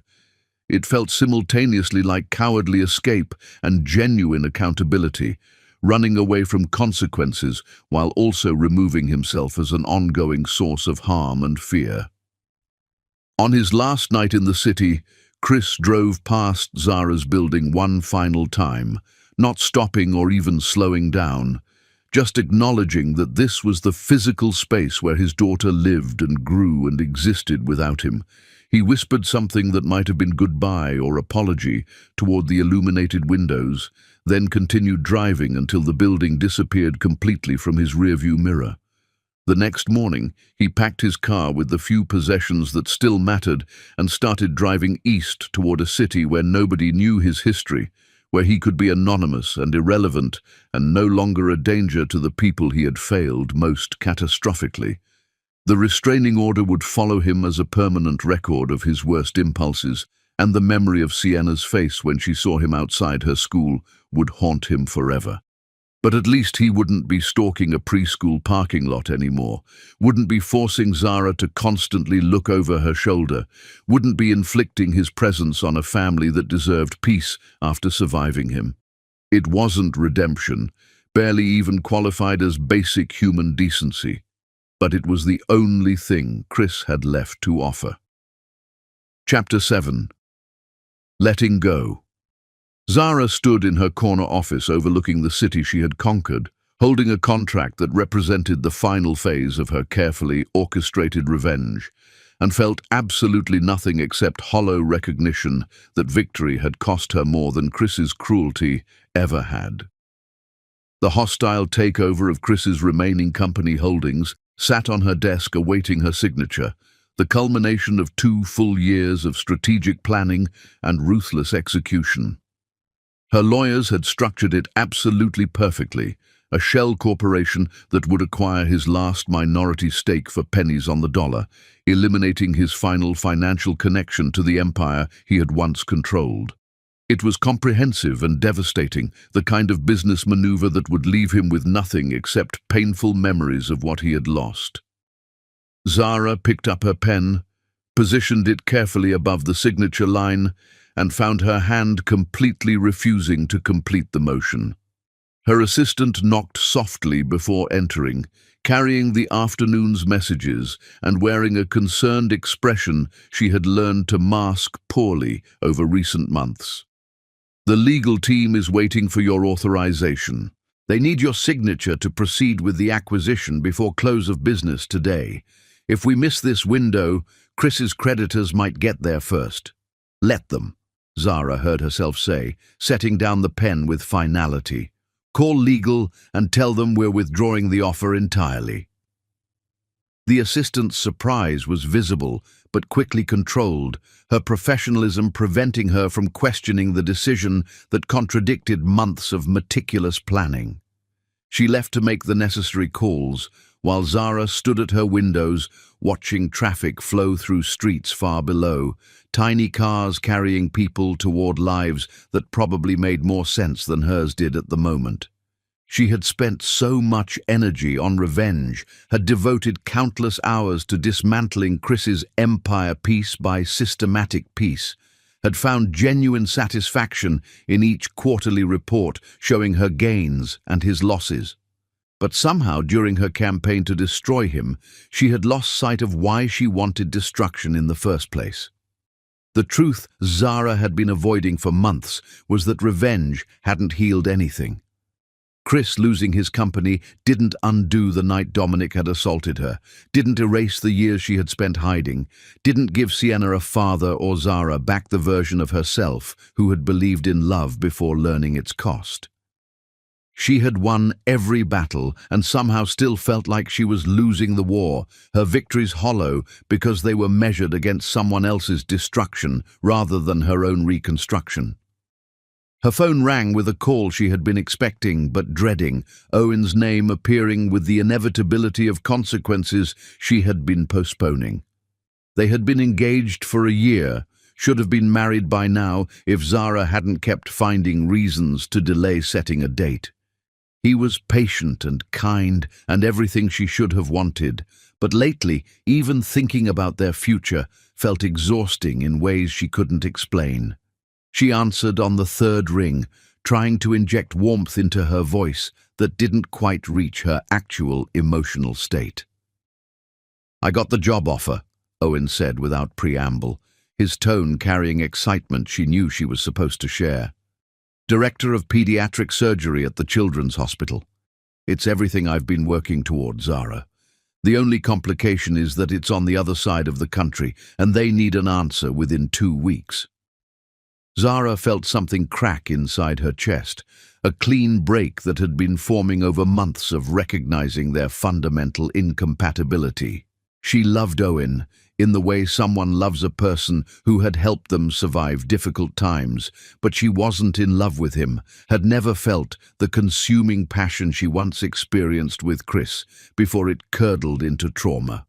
Owen deserved someone who would be excited about following him across the country, who would celebrate his success without thinking about corporate acquisitions and revenge campaigns. "That's wonderful news," Zara said carefully. "You should absolutely take it. This is the opportunity you've been preparing for your entire career." The silence on the other end stretched long enough that Zara knew Owen had heard what she wasn't saying, had recognized the careful distance in her response. When he spoke again, his voice carried resignation mixed with something that might have been relief. "But you're not coming with me. You're not even going to consider it." "I can't leave the life I've built here," Zara said, which was true, but not complete. The fuller truth was that she didn't want to leave, that her entire identity had become entangled with proving she could succeed in the city that had tried to destroy her. Moving would feel like retreat, like admitting Chris had been powerful enough to drive her away even in his defeat. "And I don't think I'm the partner you need, Owen. You deserve someone who can match your excitement, who doesn't spend every night thinking about corporate strategy instead of wedding planning." They talked for another hour, Owen's voice cycling through hurt and understanding and eventual acceptance. He had known for months their relationship was deteriorating, had noticed her emotional absence even when she was physically present. When they finally said goodbye, Owen's last words were a hope that she would eventually find a way to heal that didn't require destroying anyone, including herself. Zara sat in her office after the call ended, the unsigned takeover contract still sitting on her desk like evidence of how far she had strayed from the person she wanted to be. She thought about Sienna coming home from school, talking about her day, about how her daughter's laughter had become less frequent as Zara spent more evenings working late, about the way Sienna had started asking questions about why Mama seemed sad even when she was smiling. Somewhere in her campaign against Chris, Zara had lost sight of the fact that the best revenge would have been building a joyful life he couldn't touch, rather than dedicating years to ensuring his misery. She picked up the contract and fed it into her shredder, watching the paper transform into ribbons that represented months of planning destroyed in seconds.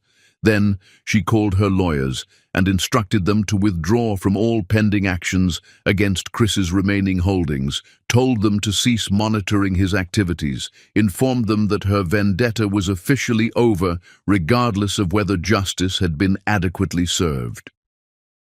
That evening, Zara left work early for the first time in months and picked up Sienna from school herself, seeing her daughter's face light up with surprised joy. They went to the park instead of going straight home, Sienna chattering about her friends and her drawing class and the book her teacher had read. Zara pushed her on swings and helped her navigate the climbing structure and tried to be fully present rather than mentally reviewing business strategies. When Sienna asked if they could get ice cream for dinner, Zara said yes, even though it was against their usual rules, bought them both enormous cones that melted faster than they could eat them. They sat on a bench watching the sunset paint the sky in shades of orange and pink, Sienna's small body pressed against Zara's side with unself-conscious affection. "Mama," Sienna said thoughtfully, ice cream dotting her chin, "are you feeling better now? You seemed sad for a long time, but today you seem like yourself again." Zara felt tears threaten at her daughter's perceptiveness, at the recognition that even 4-year-olds could sense when their parents were struggling. She wrapped her arm around Sienna and kissed the top of her head, breathing in the scent of her shampoo mixed with vanilla ice cream. "I am feeling better. I was spending too much time thinking about things that happened a long time ago, instead of paying attention to what's happening right now, but I'm going to do better, I promise." "Good," Sienna said with satisfied finality, "because right now is the best part of the day. Right now we have ice cream and the sky is pretty and you're here. Yesterday and tomorrow don't matter as much as right now." The wisdom in her daughter's simple observation made Zara realize how much time she had wasted living in the past and planning revenge instead of appreciating the present she had built. Chris had taken enough from her without also stealing the years she could have spent fully engaged with Sienna's childhood. Later that night, after Sienna was asleep, Zara went through her files and deleted every document related to her revenge campaign, cleared her computer of surveillance reports and financial analyses tracking Chris's declining fortunes. She found the folder of photographs her security team had compiled, images of Chris looking increasingly desperate and destroyed over months of his systematic dismantling. Looking at them now made her feel sick rather than satisfied. Zara's head of security called the next morning with news that Chris had left the city, had packed up his apartment and relocated somewhere on the East Coast. She listened to the report and then told her security chief to stop tracking Chris's movements, that she no longer needed updates on his whereabouts or activities, that his life was no longer her business. She spent the following weeks trying to rebuild her life around something other than revenge, reconnecting with friends she had neglected, taking actual vacations with Sienna, where she left her work phone at home, sitting with a therapist who gently pointed out that trauma required processing rather than projection onto external targets. It was harder than Zara expected to let go of the anger that had been her constant companion for years, harder to accept that Chris's suffering hadn't actually healed her wounds. But slowly, incrementally, Zara began to recognize herself again in ways that felt authentic rather than reactive. She laughed more easily, slept better, noticed flowers blooming and small beautiful things that existed regardless of corporate warfare. Sienna responded to her mother's increased presence with joy that reminded Zara of what she had been fighting to protect in the first place. And late at night, when memories of Chris threatened to pull her back into darkness, Zara reminded herself that the best revenge was the life she had already built, the daughter she loved, the empire she controlled through strength rather than bitterness. Letting him go didn't mean forgiving him, just meant acknowledging that holding on to rage hurt her more than it hurt him. Chapter 8. The emergency Sienna collapsed during her dance recital on an ordinary afternoon, her small body crumpling mid-pirouette, while Zara watched from the audience with her heart stopping before her mind could process what was happening. The ambulance arrived within minutes, paramedics moving with practiced efficiency, while Zara tried to hold herself together as they stabilized her daughter and asked questions about medical history that suddenly seemed catastrophically incomplete.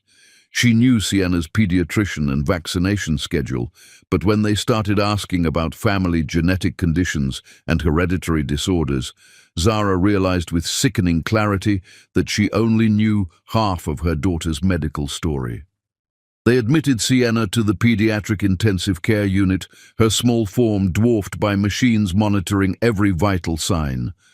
The attending physician was kind but direct, explaining that Sienna's collapse suggested a cardiac abnormality requiring immediate investigation, that they needed comprehensive family medical histories from both parents to properly assess genetic risk factors.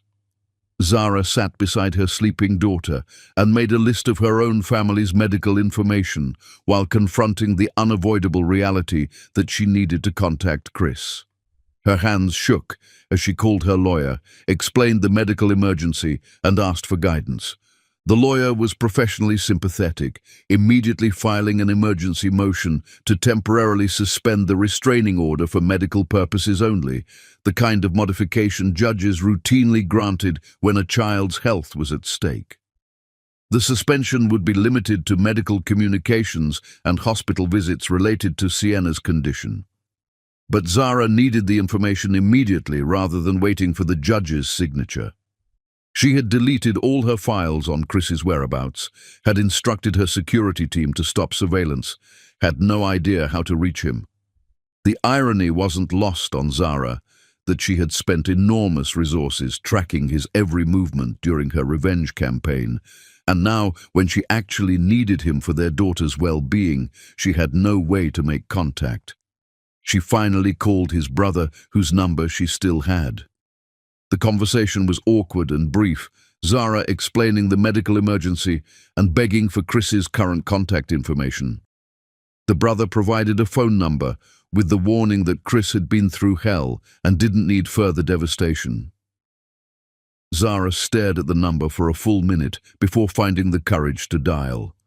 When the line connected and she heard Chris's cautious hello, every prepared speech evaporated. It's Sienna. She collapsed during dance class.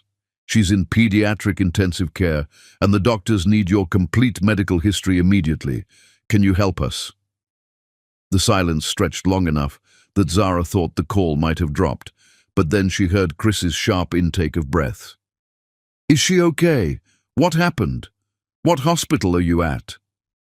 Zara provided the clinical details, the cardiac abnormality and genetic testing, and immediate need for his family's medical information.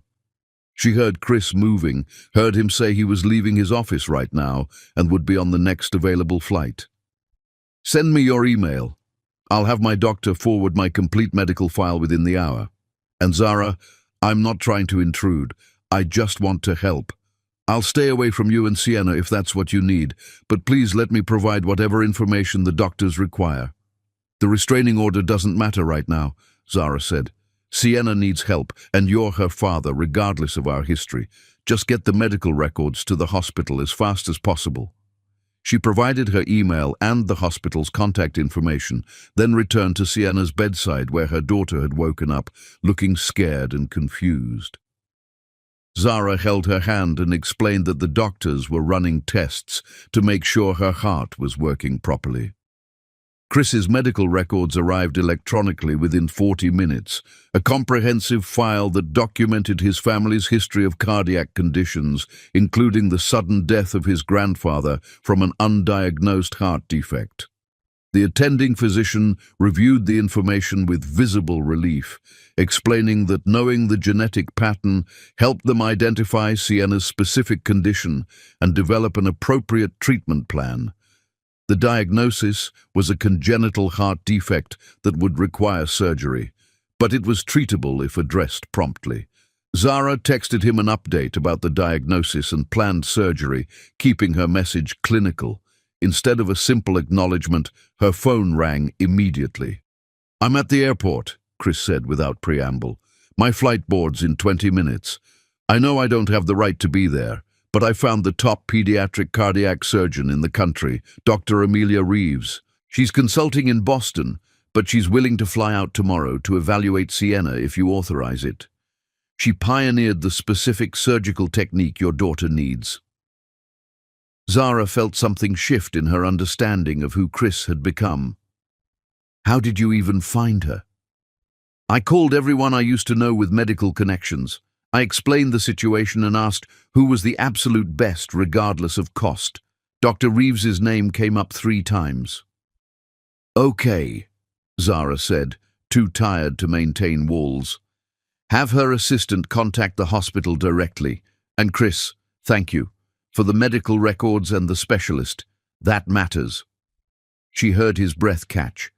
When he spoke again, his voice was thick with emotion. "I'll stay in the hospital waiting room once I arrive. I won't approach Sienna unless you give permission. I just need to be nearby in case the doctors have questions." Zara agreed, gave him hospital details, then returned to Sienna's bedside. Chris arrived 6 hours later, and Zara knew the moment he entered because her phone buzzed with a text saying he was in the waiting room. Sometime around midnight, she found herself walking down to where Chris sat alone in a corner, his head in his hands. They stared at each other across the sterile waiting room, and all the practiced speeches evaporated in the face of shared terror for their daughter. "She's stable," Zara said quietly. "The surgical team is preparing for the operation in 2 days." Chris stood, but made no move to approach. "Is there anything I can do?" "You already helped," Zara replied. "The specialist you found is consulting on Sienna's case. Your medical records gave them critical information. You've done everything a father could do." The word father hung between them. Chris's eyes filled with tears. "Can I see her? Just for a minute. I won't wake her." Zara should have said no, but standing in that waiting room watching Chris barely hold himself together, she couldn't deny him this small thing. 5 minutes, but if she wakes up, you leave immediately." She led him to the pediatric intensive care unit, signed him in as immediate family, then stood by the door while Chris approached Sienna's bedside with cautious reverence. He looked at their daughter for a long moment, taking in her small face and the machines tracking her vital signs. When the 5 minutes ended, Chris thanked Zara with his eyes and left without protest. She found him in the hallway afterward, his back against the wall. "She's so small," he said. "So fragile and perfect. How do you survive the fear of loving someone that much?" "You learn to live with terror," Zara said, surprising herself by engaging. "You learn that loving someone means being perpetually vulnerable. And you accept that risk because the alternative is worse." They stood together in that hospital corridor, two people bound by a daughter and separated by history too painful to simply forget. And for the first time since Zara had walked away from Chris's office 4 years ago, they were simply two terrified parents. Chapter 9. Rebuilding Trust. Sienna's surgery lasted 7 hours, and Chris never left the surgical waiting room despite Zara telling him repeatedly that he didn't need to stay. But Chris remained in that uncomfortable chair, his presence becoming a quiet constant that Zara found simultaneously comforting and unsettling. Her mother arrived mid-morning, embracing Zara with powerful protectiveness. She looked at Chris with undisguised suspicion and positioned herself between him and Zara like a barrier against harm. "You have a lot of nerve showing up here," her mother said, her voice low but sharp. "After what you did, you think you have the right to be here now?" Chris looked up with eyes holding no defensiveness.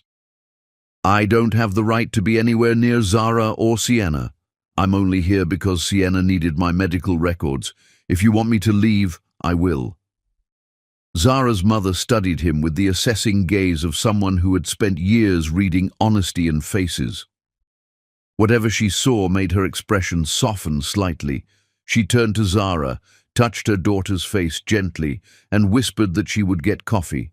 When she returned with 3 cups instead of 2, she silently handed one to Chris. They waited together in tense silence.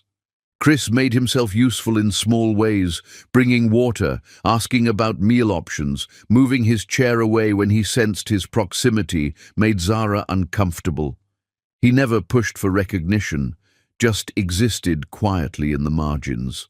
The surgeon finally emerged in late afternoon, explaining that the procedure had gone well, that Sienna had tolerated the surgery better than expected. The defect was corrected, the repair looked stable, and their daughter should be able to live a completely normal life. Zara felt her legs go weak with relief, her mother catching her elbow. When the surgeon asked if there were questions, Chris spoke up, his voice carrying specific medical inquiries that suggested he had spent waiting hours researching pediatric cardiac surgery. "What's the long-term prognosis? Will she need follow-up surgeries? Are there activity restrictions?" The surgeon answered each question thoroughly. She directed most responses to Zara, but Chris took careful notes. They were allowed to see Sienna an hour later. She was still unconscious, her small chest rising and falling with the ventilator, and seeing her daughter so vulnerable made Zara's composure crack. She sank into the chair beside Sienna's bed and wept, her mother's arms wrapping around her while Chris stood awkwardly near the door. When Zara regained control, she looked up to find Chris still there with tears tracking down his face. He wasn't looking at her, but at Sienna. "You can come closer," she heard herself say. "You flew across the country. You might as well see her properly." Chris approached slowly, stopping on the opposite side of Sienna's bed, his hands gripping the rail. "Thank you," he whispered. "Thank you for letting me be here." "You're her father," Zara said. "Whatever happened between us, she still carries your genetics. You had a right to know she was in danger." They stood on opposite sides of their daughter's bed, watching her breathe, two people connected by this small person. Zara's mother excused herself, giving them privacy. The silence between them felt different, more contemplative. "I left the city," Chris said eventually, his voice barely above a whisper. "After you filed the restraining order, I moved to the East Coast, took a job that pays a fraction of what I used to make, started seeing a therapist. I'm not telling you this to get credit. I just want you to know I understand how badly I failed you and Sienna. I understand that threatening you was unforgivable. I'm not asking for forgiveness. I'm just telling you I know." Zara absorbed his words, recognizing the difference between the man who had shoved money across a desk and this broken person who had flown across the country. "I destroyed your company," she said. "I spent 2 years dismantling your empire. I wanted you to suffer. I thought revenge would heal something, but it just made me bitter and exhausted." "You had every right to destroy me," Chris replied. "I deserved that, and worse." They fell silent, watching Sienna's chest rise and fall. A nurse came to check vitals, explaining they would start weaning Sienna off the ventilator in a few hours. Over the following days, as Sienna recovered, Chris maintained his respectful distance while remaining available. He stayed at a hotel, came during visiting hours, but left promptly when asked, brought food for the nursing staff. He never tried to introduce himself to Sienna, just existed in the background as quiet support. Sienna woke fully on the 3rd day post-surgery, confused but alive.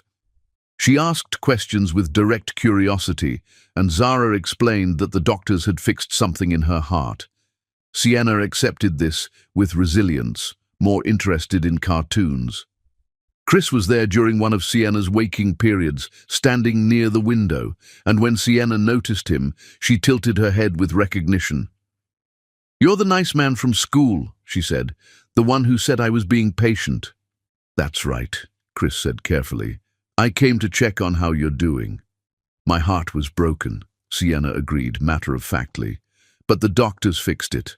Mama says I'll be able to dance again." "That's wonderful," Chris said, fighting to maintain composure. "I'm glad the doctors could help you. You're very brave." "I wasn't brave during the surgery," Sienna said seriously. "I was asleep. Being brave is when you're scared, but you do the thing anyway." The observation made both Chris and Zara smile. Sienna asked if Chris was a friend of her mother's, and Zara found herself answering honestly that he was someone she used to know, that he had helped when Sienna got sick. After Sienna drifted back to sleep, Chris approached Zara. "I should probably head back east soon. I just wanted to know if it would be okay to leave my contact information, not to push for involvement, but just so you can reach me if there's another medical emergency."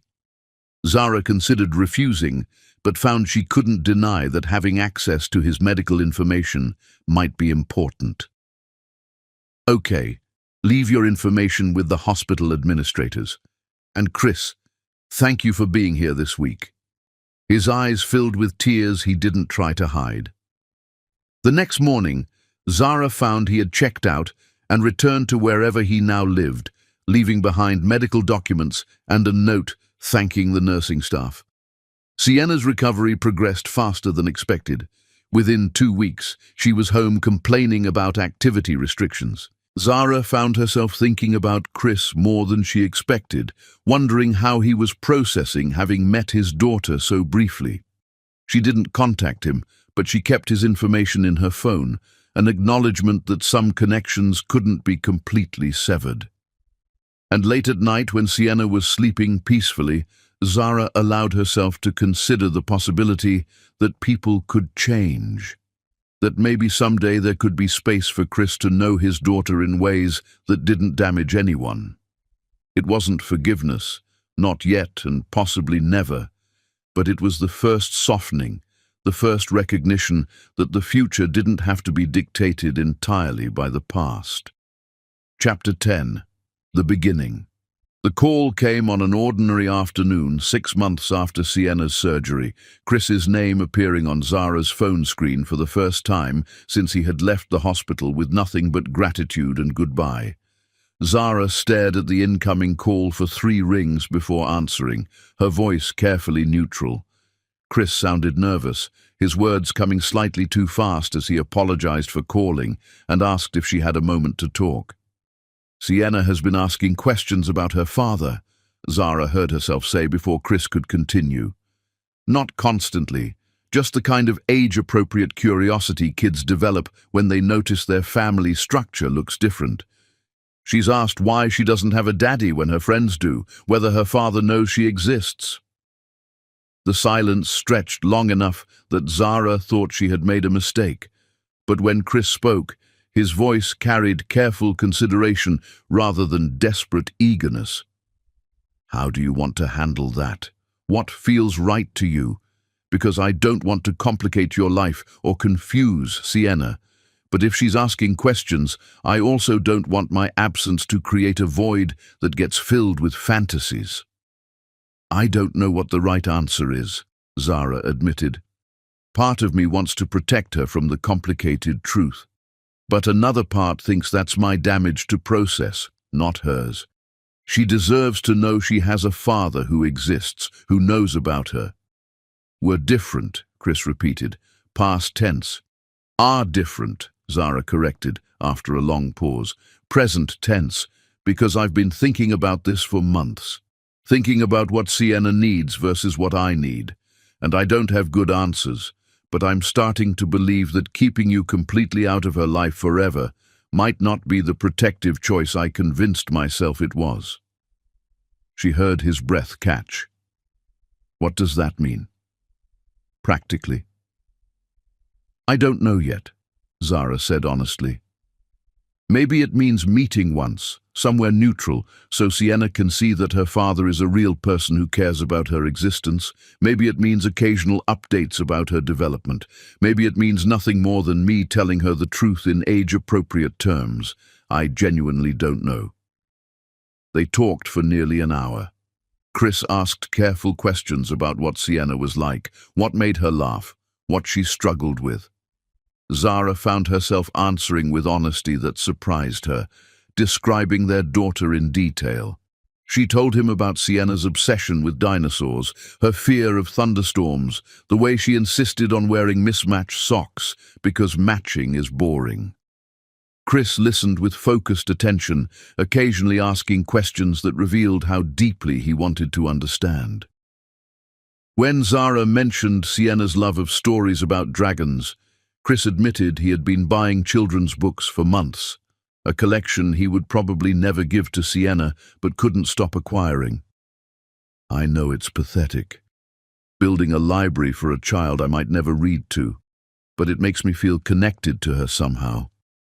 The admission made Zara's chest tighten with emotions she couldn't fully identify. The man who had threatened her wouldn't have bought children's books he might never use. 3 weeks after that phone call, Zara found herself sitting on a park bench with Sienna beside her, watching a man approach across the grass with careful, measured steps. She had called Chris 2 days earlier with a simple proposal. He could meet Sienna, briefly and in public, with no promises about future contact. Just an introduction. Sienna had been excited and nervous when Zara explained that morning that they were going to meet someone special, someone who had been asking about her. Zara had kept the explanation age-appropriate, saying this was a man who cared about Sienna very much but hadn't been able to be part of her life until now. She didn't use the word father, didn't want to load the encounter with expectations. Chris sat down on the bench at the other end, maintaining space, his movements careful. He looked different, less polished and more genuine. When he spoke, his voice was gentle and uncertain. Hi, Sienna.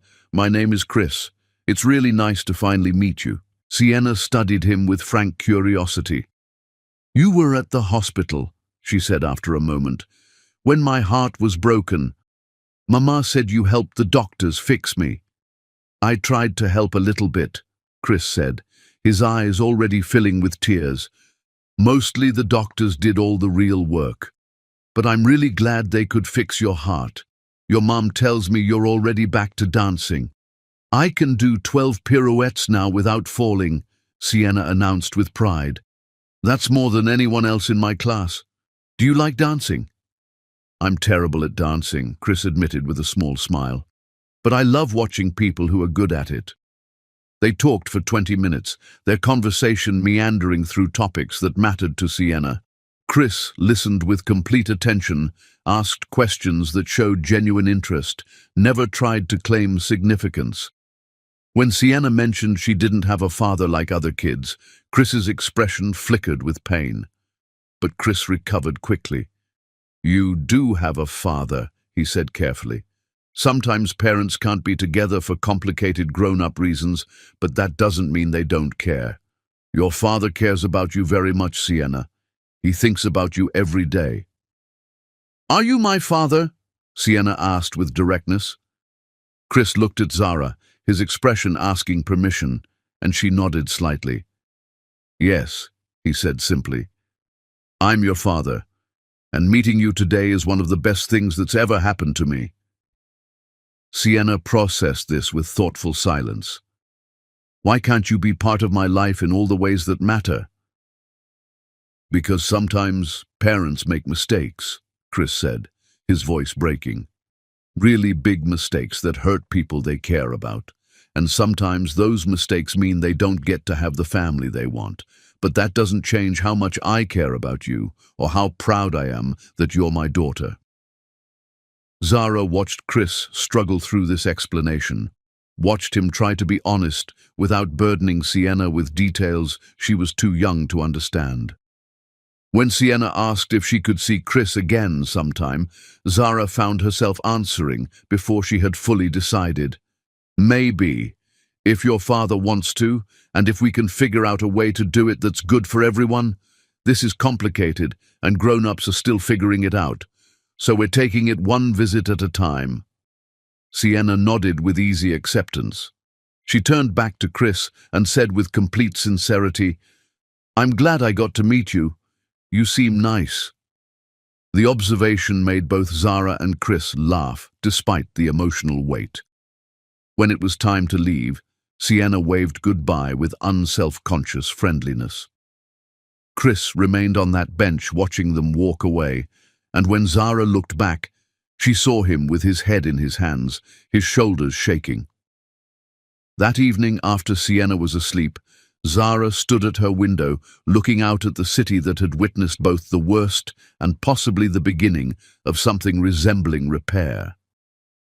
She thought about Chris sitting on that bench, thought about the way he had spoken to their daughter with such careful tenderness. Zara didn't have answers, only questions, and recognition that some wounds never fully healed, but could perhaps scar over in ways that allowed movement. Chris would never be the father Sienna deserved, would never undo the damage, would never fully earn forgiveness that Zara wasn't sure she could give.